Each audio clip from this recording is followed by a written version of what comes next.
desde ese momento fue como que me agarró un primer compromiso de decir, me parece que estoy del lado correcto. Pero lo primero fue como un rechazo, decir, che, pues, ¿cómo puede ser que me vengan a decir que cómo tengo que pensar, o qué remera me voy a poner, o qué remera no, o qué ideología puedo tener adentro de la facultad, ¿no? Claro, sí, exactamente. O sea, yo fui desde la completa inocencia. Mi hermano me mandó ahí con la remera. Yo sin saber bien qué significaba. Me dijo, una agrupación ahí de la facultad, están los amigos, está chocho y demás. Eh, y ahí me pasó eso. Y después, bueno, y más, los chicos de Nuevo Espacio ni sabían quién era ese chico que andaba con una remera de Nuevo Espacio, porque yo no era de la agrupación, yo iba nomás porque mi hermano me dijo, andaba con la remera. Y de ahí empecé a involucrarme a poquito, me empezaron a invitar a las actividades y demás. Y realmente fue algo que me enganchó muy rápido, muy rápido. Y yo me acuerdo cuando entré a la facultad ya existía ese prejuicio de, bueno, la gente que milita en las universidades son todos vagos. Ya estaba ese mito y todos me decían, no, no te metas en militancia, que no vas a terminar nunca tu carrera, además. Y cuando después de muchos años transcurrir en la universidad te puedes dar cuenta de que la gente que milita o no milita puede estar mucho tiempo en la universidad y gente que milita puede recibirse en tiempo y forma. Además, algo que aprendí en Nuevo Espacio fue que se militaba con el ejemplo y yo entendía que para ser un buen representante tenía que ser un buen estudiante. Entonces, bueno, hice la carrera de taquito y la verdad que me encantó. Yo llegué a estudiar historia porque no sabía qué estudiar. Me acuerdo que en el último año de secundaria tuve un profe de filosofía que era historiador, se había recibido en la UBA y a mí me voló la cabeza cómo hablaba, las reflexiones y demás. Entonces me dijeron, bueno, lo más parecido que hay es historia, que hay misiones, que bueno, yo soy del Dorado y podía venir a Posadas. No tenía la oportunidad de irme a otro lado. Entonces, bueno, elegí medio que de rebote historia para ver qué onda y me terminó encantando la carrera. Y la verdad que encontrar a Nuevo Espacio fue también un lugar de identidad muy, muy fuerte. Donde conseguí mi grupo de amigos que somos amigos hasta ahora. Nuevo Espacio es una agrupación de raíz radical, ¿no? Sí, sí, sí. Bueno, también por ejemplo en la UBA hay un Nuevo Espacio y demás. Es como... En varias facultades de la Argentina es como así como la Franja Morada, ¿no? Sí, sí, sí, sí. Una pata universitaria del radicalismo, ¿no? Así es. Y bueno, nosotros estuvimos en la universidad mucho tiempo, fuimos muchas veces centro de estudiantes y bueno, acá con los chicos estuvimos hasta el año 2023, que bueno, ahí terminó nuestra etapa de la militancia estudiantil y seguimos en lo profesional, en lo académico y en la militancia dentro del partido radical. También tenemos tenemos una fundación que se llama Tu Mascota de Familia donde hacemos activismo. Para Nico, no te me adelante con los temas porque te voy a preguntar por tu mascota de familia, por supuesto, pero digo, Nuevo Espacio, digamos, logra algo histórico, digo, ¿no? ¿Por qué? Porque, bueno, acá Belén Pérez, que está, bueno, obviamente mirando el programa, nos dice también que en su época los estudiantes de historia eran bien raros en humanidades, ¿no? Los radicales que estudiaban historia eran bien raros. Entonces, digamos, Nuevo Espacio logra ganar el centro, digo, ¿no? ¿En qué año es eso? Porque es un hecho político muy importante, una facultad en principio adversa, difícil, con esto que decís vos, imagínate que en los primeros tiempos ya te marcan la cancha de entrada porque tenías una remera de una agrupación que no era ni peronista ni de izquierda. ¿Cómo fue ese proceso? ¿Cómo de la nada, de una agrupación que nace de cero, eligen ustedes el nombre, cómo llegan a ganar el centro de estudiantes? Bueno, en la Facultad de Humanidades, la Franja Morada fue centro de estudiantes hasta el 2010, si no me equivoco. Y ahí, bueno, pasan unas cosas y como que la continuación del reformismo en la universidad fue Nuevo Espacio. De ahí estuvo 5 años de Frente Estudiantil, que era una agrupación kirchnerista. Y en ese año que yo entro, en 2016, Chocho justo era el candidato a presidente de centro y bueno, se gana, fue un quilombo, me acuerdo, los chicos que estaban en el centro... No querían aceptarlo, nos querían tumbar las urnas. Y era mi primer año. Y en ese momento, o sea, me gustaba Nuevo Espacio, pero todavía no me sentía radical. O sea, mi familia no es radical. Tengo un hermano, José, mi hermano más grande, que es radical, militante de Franja Morada. Pero yo todavía en la secundaria vivía en una nube de pedo, sinceramente. O sea, hacía lo que hacía cualquier adolescente, se juntaba con sus amigos, iba a la escuela, entrenaba, pero... del acercamiento con la política, cero. Pero pasa muchas veces, Nico, en la universidad, la gente que empieza a hacer política en la universidad, que se une porque conoce a alguien, porque empieza a vincularse con los temas de la universidad, con los asuntos de los estudiantes, ¿no? Todo esto, sin una vinculación todavía todavía directa con la política partidaria, digamos, ¿no? Porque uno milita dentro, la facultad es como una... Yo siempre digo, el que participa política dentro de la universidad es como un mundo totalmente distinto, porque vos vivís ahí adentro, los temas de tu agenda política son los temas de la facultad, ¿no? Y es como muy particular. Solamente aquella persona que participó, que hizo política en la universidad, sabe cómo es, ¿no? Es como un mundo paralelo, ¿o no? Sí, sin duda, en la facultad se construye una comunidad. Claro. Y desde ahí salen los problemas, pero también salen los representantes, salen los amigos, salen las anécdotas. Y eso era algo muy, muy potente que tenía la universidad, que lo sigue teniendo un poco en menor medida porque desde que pasó la pandemia ya no se transita a la universidad de la misma manera que antes. Ya no se vive como antes esa comunidad, pero cuando yo ingresé allá por 2016, la facultad estaba llena de gente todo el tiempo estudiando, tomando tere, rindiendo finales. Era una comunidad hermosa. Y bueno, en ese entonces Nuevo Espacio gana el centro, es todo un acontecimiento. Yo ya me acuerdo... Una locura total, digo, ¿no? Realmente. Cero, se gana el centro de estudiantes. Me acuerdo que Chocho me dice, mirá, no tenemos ni un candidato en historia, no había ni un militante de Nuevo Espacio en historia.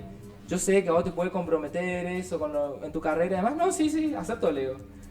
Me mandaron a yo en lugar último en la lista, pero había que poner a alguien de historia. Cuando hablas de Chocho nos referimos por supuesto a Lucas Chocho Gómez, que también es un amigo de muchos años, que fue candidato ahora en las últimas elecciones a concejal, haciendo una elección muy buena.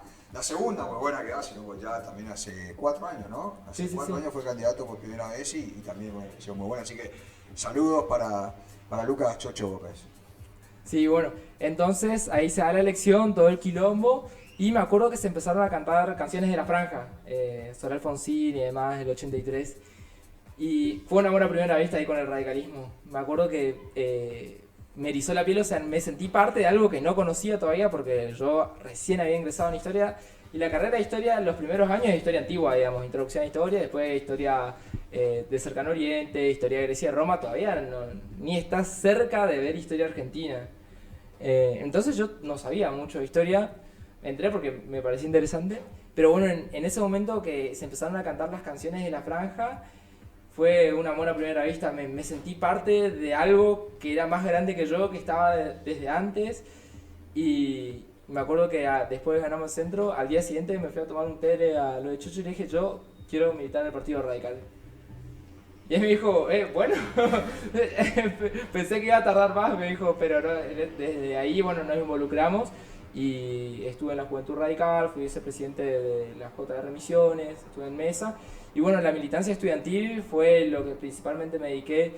Fui secretario general, consejero directivo, consejero de mi carrera. Bueno, en historia antes vos entrabas al departamento y había cuadros de Néstor, de Vita, de Perón, del Che, y cuando nosotros ganamos en 2019, ganamos y cantamos la marcha radical allá adentro. Fue muy hermoso, o sea, algo que era completamente adverso, y la primera vez que nos presentamos salimos últimos. Igual.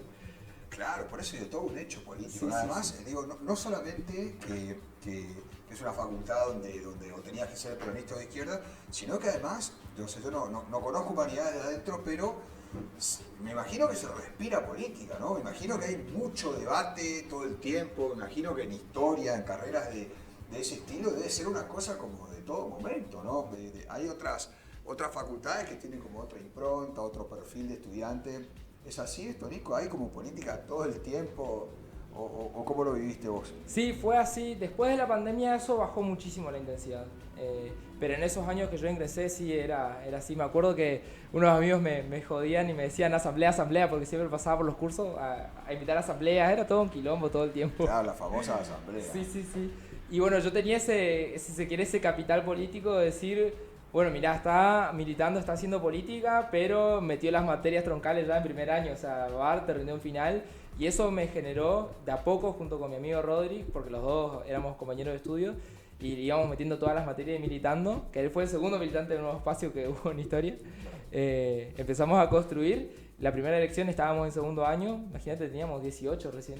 Salimos últimos, sacamos 12 votos, pero bueno, pudimos completar una lista, todo, fue un acontecimiento, y en las próximas elecciones ganamos alevosamente. Pero fue parte de esa construcción de un sentimiento por la carrera, por la facultad. Imagínate, en ese entonces yo era secretario general del centro, consejero directivo, consejero de mi carrera, miembro de mesa JR, Y ya estaba en tercer año de mi carrera, digamos. O sea, no, ya estaba pasando el cuarto año de mi carrera. Full time. Vivía para eso y me encantaba ese ritmo. ¿Vos llegaste a ser presidente del centro, Nico? Fui presidente del centro también, sí. Eso fue del 2022 para el 2023. Ah, hace poquito. Sí, ya era más de salida. Teníamos el desafío de mantener la agrupación después de la pandemia, porque muchísima gente se había ido a sus pueblos. Esos años fueron de una militancia extraña, rara, porque era una militancia desde tu casa. O sea, tenías que contener a tus compañeros, hacer de nexo con los profesores.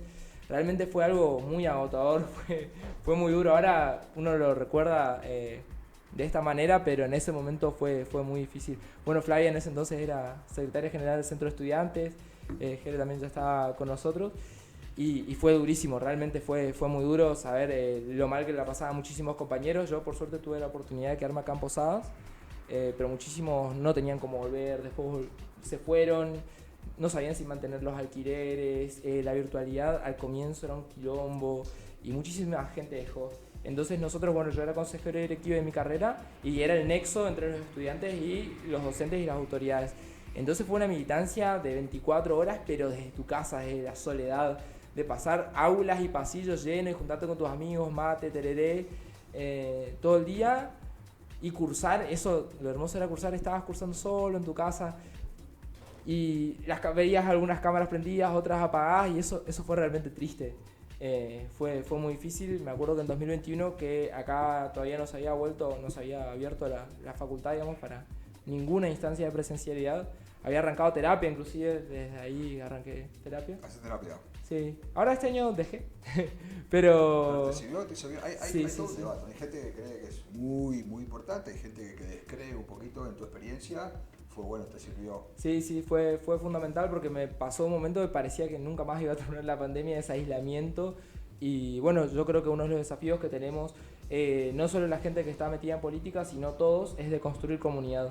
Lo veníamos hablando con Jolly en el auto. Realmente es un desafío construir comunidad porque el aislamiento y la mediación de las tecnologías y la incertidumbre para el futuro que hay, realmente es desolador y genera mucha tristeza, mucha angustia, y es la soledad en donde más se sufre y donde uno no puede y no sabe incluso pedir ayuda. Entonces, bueno, en la terapia fue algo muy importante, y en la facultad hemos trabajado mucho sobre salud mental. Hemos hecho las jornadas de salud mental, habíamos traído a Luciano Grasso, que fue director nacional de salud mental del gobierno nacional, y bueno, movimos muchísimo el avispero, llevamos a hacer cursos con Nico Masal. No sé si lo conoces, desde la Casa Espacio Cultural. Sí, lo conozco. Un saludo también para Nico, lo conozco hace muchos años. Y metimos, bueno, algo que él me destacó una vez, me dice, fue la primera vez que la psicología entró a la Universidad Nacional de Misiones, porque acá las carreras de psicología son todos de instituciones privadas. Entonces me dice, es la primera vez que entra a la universidad pública. Y eso fue algo que a mí realmente me llamó mucho, y algo que también después del tipo me destacó fue que nosotros nunca le preguntamos de qué color político era, sino, che, ¿tenés ganas de laburar, de hacer un curso, de hacer charlas? Sí, bueno, vení. Tipo, y nunca le preguntamos de qué venía, o sea, de qué procedencia, sino nos importaba sus ganas de laburar que tenía, que no es algo sencillo porque todos laburamos, y bueno, dar tu tiempo para ir a la facultad, dar charlas, intervenir, eso realmente es muy, muy valorable, y hasta ahora, bueno, tenemos un vínculo de amistad. Entonces, ahí, cuando vuelve la presencialidad en 2022, fue todo un desafío, fue rearmar la agrupación prácticamente de cero. Éramos Jere, Flavia, Cami y yo, o sea, 4 personas. Y bueno, ahí arrancamos y parecía que íbamos a perder el centro, todo. Y para fin de año, bueno, los chicos me eligen como candidato, me dieron ese honor y ese orgullo. Y mantuvimos el centro. Ese año también fue elecciones a decanato. Estuvimos a poquitos votos de ganar el decanato. Eso hubiese sido realmente increíble. Pero bueno, no se dio, seguimos militando. Llegó la oportunidad de formar parte de la Federación Universitaria Argentina. Estuve en la mesa ejecutiva. Tengo entendido que hasta ahora soy el único que estuvo ahí por la Universidad Nacional de Misiones. Así que bueno, fue toda una experiencia. Compartí la mesa, que en ese momento era presidenta, Piera Fernández de Piccoli, la presidenta de la FUA. La verdad fue candidata a diputada nacional en Cava, y fue un orgullo estar al lado de ella, porque ya se veía en ese momento todo el potencial que tenía. Y bueno, Pude conocer muchos lugares también gracias a la militancia y gracias a los congresos de la facultad. Entonces, bueno, fue así hasta que, bueno, termina en 2023 la etapa de militancia estudiantil y comienza la militancia afuera, docente. El año pasado estuvimos mucho en la calle, muchísimo. Y bueno, este año llegó esta oportunidad de ser candidato a diputado nacional.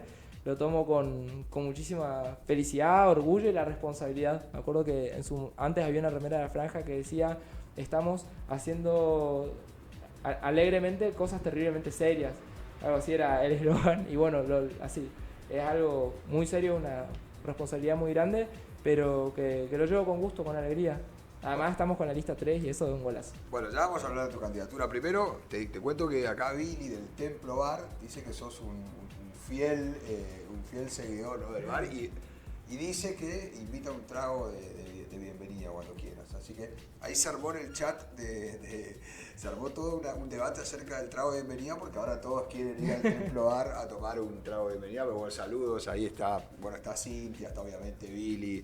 Te mandan, bueno, un montón de saludos, Jorge Arzamendia, Claudia Sandoval, todos felicitaciones y se ve que sos una persona muy querida porque te mandan muchísimo cariño muchas personas y reconocen tu laburo y tu trayectoria política. Y Nico, te hago una pregunta. Vos, digamos que mamaste la política, digo, de muy joven, que te involucraste desde los 18, 19 años en una facultad muy compleja para hacer política desde tu mirada, ¿no? Desde el radicalismo sobre todo. ¿Cómo ves lo que está pasando? ¿Cómo ves la política a nivel nacional? ¿Cómo ves todo este debate que se está dando? ¿Cómo lo ves a Milei? Vos que hiciste política desde siempre, ¿no? Política de la buena, ¿no? Política honesta, política comprometida, política responsable, genuina. ¿Cómo ves lo que está pasando? ¿Cuál es tu mirada de lo que estamos viendo en Argentina hoy? Sigue siendo desafiante. Yo creo que en 2023 todos nos sorprendimos con los resultados. La gente decidió dar un paso a los desconocidos, a alguien que venía con un discurso que iba a destruir a los políticos, porque ese era su discurso, sigue siendo, digamos. Y bueno, dio ese salto y creo que en ese momento fue una gran incertidumbre para todos. Creo que ni siquiera los propios adherentes al actual presidente pensaban que iban a poder tener a ese candidato en la presidencia, ¿no? Y el primer año fue un año de prepotencia por parte del gobierno, donde parecía que todo le salía bien, parecía que eran imparables, que esas recetas económicas que nunca funcionaron iban a funcionar, que ese tipo de política tan cruel, la gente lo aceptaba, decía, bueno, estoy dispuesta a hacer este esfuerzo. Y este año nos dimos cuenta que no era sostenible, ¿no? Yo en discusiones con amigos, con conocidos, decía que había un momento donde hasta pensé que yo estaba, o sea, que todo lo que yo creía no era así, porque parecía que todo le iba a salir bien a este tipo y que era imparable, que podía ir, destruir, insultar a todos y seguir para adelante y que la gente lo iba a seguir acompañando. Bueno, la economía y también la política empezaron a mostrar sus consecuencias y ahora estamos en un momento muy desconcertante. Ver a un presidente de la nación en el Movistar Arena cantando en plena crisis, cuando su candidato a diputado nacional por la provincia de Buenos Aires se baja por haber recibido una transferencia, haber viajado con aviones narcos, lo que pasó con el 3% de Karina, después la venta de candidaturas y así un montón de casos más de corrupción. Es realmente desconcertante que después de todo eso, de la disparada del dólar, sobre todo el desfinanciamiento que hubo, todo el maltrato, lo que pasó con discapacidad, todo ese maltrato, ese destrato que recibieron las familias con discapacidad, que tienen algún integrante con discapacidad, lo ves cantando y es una escena completamente distópica. Decís, ¿cómo llegamos a esto? ¿Cómo llegamos a este escenario? Entonces, es un escenario muy desafiante donde se profundizó la crisis económica, se profundizó la desesperanza, porque algo que se veía en los estudios de opinión cuando ganó Milei es, bueno, ¿qué sentimiento tenía la gente al respecto? Bueno, esperanza.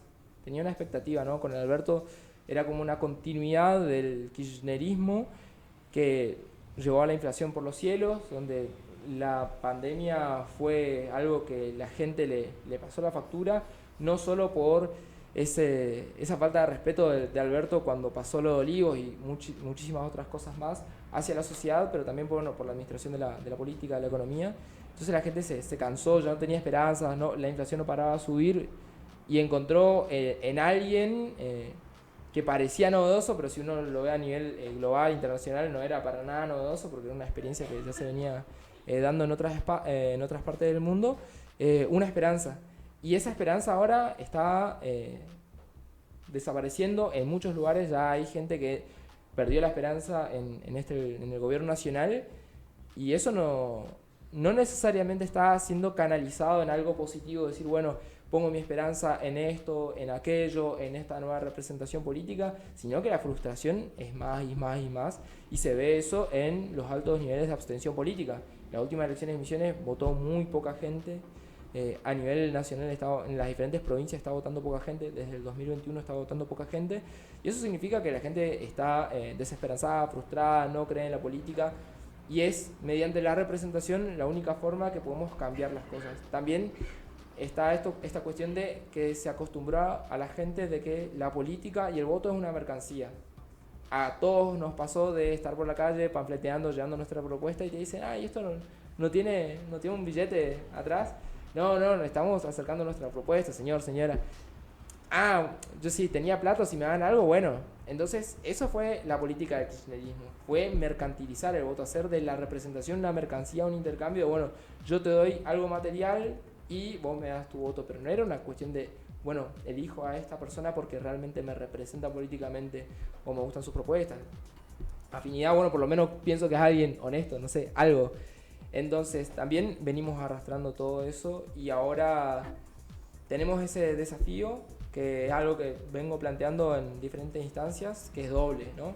El primero, devolver la credibilidad a la política, a los políticos, a la gente que decimos, che, es importante hacer algo, no da todo igual, tenemos que actuar, porque si no actuamos, todo sigue igual y otros toman las decisiones, y decir, bueno, todas estas personas, todos los que queremos cambiar y tenemos buenas intenciones, tenemos que volver a generar credibilidad, porque para la gente, si ven que sos candidato, que sos político, ya te meten todo en la misma bolsa por esa mala fama. Entonces ahí tenemos un retrabajo. Después es resolver la cuestión económica, laboral y también institucional. Y ahí tenemos otro gran desafío, que es, primero, ponernos de acuerdo entre las diferentes representaciones políticas, porque venimos de 20 años de negar al otro. Bueno, no, si vos sos de tal espacio político, si vos sos kirchnerista, si vos sos radical, si vos sos de Cambiemos, yo con vos no hablo. Vos sos lo peor que hay. Y eso era negar la representación política de la otra mitad de la población. ¿Y cómo vas a construir una política de desarrollo así? O sea, te tenés que poner de acuerdo con el que piensa diferente, porque con el que piensa similar a vos, bueno, ya es muy probable que estés de acuerdo, tengas mucha facilidad de ponerte de acuerdo. Después, mantener la palabra a través del tiempo. Que los acuerdos políticos, que las políticas de Estado se mantengan a lo largo del tiempo. Un claro ejemplo es Brasil, por ejemplo, Fernando Henrique Cardoso y Lula da Silva. Ellos pudieron mantener, a pesar de sus diferencias políticas e ideológicas, haber competido toda su vida entre sí. Y vemos que Brasil es un país hoy ejemplar en la región. Es un país que está sentándose en la mesa de los grandes países de la geopolítica a intervenir, a tomar decisiones. Y después, bueno, esta cuestión de pensar, de imaginar, de creer, porque también hay como una cierta, o por lo menos durante un tiempo hubo una cierta idea de que, bueno, hay que administrar lo que hay. No se pensaba en la posibilidad de desarrollo real y es como que estamos limitados por una misma literatura, una misma bibliografía, de que bueno, no nos podemos industrializar, no podemos pensar en mejores empleos laborales y es como bueno, tenemos que administrar lo mejor posible lo que está, pero no pensar para arriba, no buscar ir hacia arriba, sino era bueno, de acá donde estamos para abajo. Y bueno, esos son los grandes desafíos, primero moral, ético e institucional y después económico-laboral. Ahí decías algo que estaba muy bueno, Nico, que tiene que ver con los consensos. Para mí, yo coincido con vos, no solamente la importancia de trabajar en consensos con quienes no piensan como uno, sino que también me parece importante que se convoque al consenso cuando uno tiene buenos niveles de aceptación.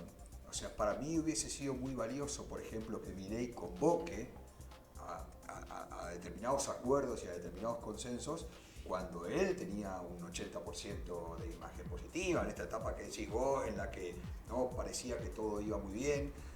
Convocar al consenso cuando uno está debilitado, cuando uno está atravesando problemas muy complejos desde la gestión y desde los casos que fueron apareciendo, parece más como no un consenso genuino, parece más como una decisión más oportunista, decir, che, no estoy en un buen momento, necesito ahora mostrar fortaleza y por eso quiero que estés en una foto conmigo, que estén todos en una foto conmigo para mostrar. Y en realidad no siento que la convocatoria sea genuina, por eso me parece importante para mí, desde mi opinión, que se convoque al consenso cuando uno está atravesando un buen momento político, porque esa es la muestra de que realmente la voluntad, es genuina. Yo a vos te escucho hablar mucho de desarrollo, todo el tiempo. Veo en tus redes, te escucho en las entrevistas, en los videos. ¿Por qué no tenés tan presente este concepto? ¿Por qué hablas tanto de desarrollo? ¿A qué te referís? ¿Qué buscás? ¿A dónde apuntás? ¿Cómo viene la mano? Bueno, la idea o el deseo de formarme, de investigar sobre desarrollo, tiene que ver con ver la realidad, decir por qué no hay, primero en Misiones, después en Argentina en general, por qué no hay empleos de calidad. ¿Por qué la gente que se recibe del secundario y quiere aspirar a un buen trabajo no lo puede encontrar? ¿Por qué no hay tantas oportunidades laborales para los profesionales? Entonces, en base a esas dudas que tenía sobre la realidad, empecé a investigar y bueno, también la formación en historia me ayudó mucho y ahí me empecé a identificar algunas cuestiones. Primero, ¿cuáles son los empleos mejores pagos o los empleos de mejor calidad? Los que tienen que ver con lo industrial. Hoy lo que va en punta de la industria es lo tecnológico, lo informático. Está el boom de que bueno, ahora todos quieren estudiar programación o se preguntan por qué no estudié programación si a mí tanto me gustaba la computadora. Pero tiene que ver con el desarrollo tecnológico, ¿no? Y para el desarrollo tecnológico necesitas ciencia y tecnología. Y nosotros tenemos universidades nacionales que son un ejemplo, que son vanguardia en eso. Y en estos últimos años, no solo en el gobierno de Milei, sino también en los gobiernos anteriores, se ha ido desfinanciando a la universidad. Y en lo que muchos llamaron la década ganada, no sé, pienso en la Universidad Nacional de Misiones y nunca se logró una banda horaria para los estudiantes que trabajan y estudian. Todos horarios desacomodados que no permiten a nadie realmente estudiar y trabajar. Eso en la década ganada no se consiguió, ahora con este financiamiento estamos lejos. Es una de las tareas pendientes de la universidad, una de las deudas que por la que nosotros siempre luchamos como centro de estudiantes en su momento. Pero bueno, no me quiero ir. Entonces, para eso necesitas profesionales de calidad, pero también necesitas una planificación. Necesitas que en este caso el espacio donde representa los intereses de la mayoría, que es el Estado, conducido a través del gobierno, pueda orientar un determinado tipo de actividad, de industria. Porque en su momento también estuvo el boom de los oficios. No, hay que abrir escuelas de oficios por todos lados. Bueno, pero ¿para qué? No, hay que abrir ingeniería, no sé, espacial. Bueno, ¿para qué? Vos tenés desarrollo espacial acá en tu región. Entonces es como que se siguen muchas modas, si se quiere, decir, bueno, no, esto es lo que da en punta, pero para tu región, ¿hay desarrollo productivo? ¿O hay por lo menos expectativa de que van a haber industrias, empresas, donde se va a poder desarrollar todo ese potencial? Entonces, ahí nos vemos que hay un desfasaje entre las ideas o las vanguardias y las decisiones que toma el Estado provincial y el Estado nacional de no acompañar eso. Entonces, de ahí viene esta idea de decir, bueno, ¿cómo podemos desarrollar a Misiones? ¿Cómo podemos desarrollar al país? Y el radicalismo en ese sentido tiene historia de ser vanguardia en el desarrollo de nuestra historia. Pero bueno, los desafíos ahora son otros. ¿Por qué? Porque tenemos la tecnologización, por ejemplo, ¿no? El que se acuerda en el Alto Paraná, Banda, Iguazú, Esperanza, El Dorado, antes se veía mucho la figura del motosierrista, por ejemplo. Pero ¿qué pasa? Después llegaron las máquinas, las grúas, procesadores y demás, y toda esa cantidad de trabajadores que tenían los aserraderos y las diferentes empresas se pasaron a reducir. ¿Por qué? Porque ya una máquina te podía hacer el trabajo de un montón de personas y con mucho menos riesgo laboral. Y eso, bueno, vos podés decir, está bien, está mal, es un debate que viene desde la revolución industrial, pero bueno, el avance de la tecnología es algo inevitable, es algo imparable, pero siempre tiene que ser en pos de, bueno, generar mejores condiciones. Entonces, bueno, mi papá es obrero forestal y él siempre manejó máquinas, manejó grúas. Y bueno, entonces tengo de primera mano, además de ser la región, pero bueno, mucha gente que tenía trabajo se pasó a quedar sin trabajo. Entonces, en realidad de los 70 para acá, primero por la política económica de la dictadura que destrozó al país, no solo en términos de derechos humanos, de la dignidad de los argentinos, sino también económicamente, pero también los cambios que se dieron a nivel global, que tienen que ver con la productividad de las empresas. Por ejemplo, los grandes capitales empezaron a ir a los países asiáticos, donde no había legislación laboral, donde la mano de obra era barata, porque no había sindicatos, no había gobierno, no había partidos que representen a esos trabajadores, entonces se fueron para allá y es como que lo que conocemos como globalización, ¿no? Entonces muchas empresas se fueron y empezó a ser un desafío para los países que tenían altos estándares de calidad de vida, lo que tanto se añora que es la clase media argentina, la gran clase media argentina, bueno, se dio gracias a eso.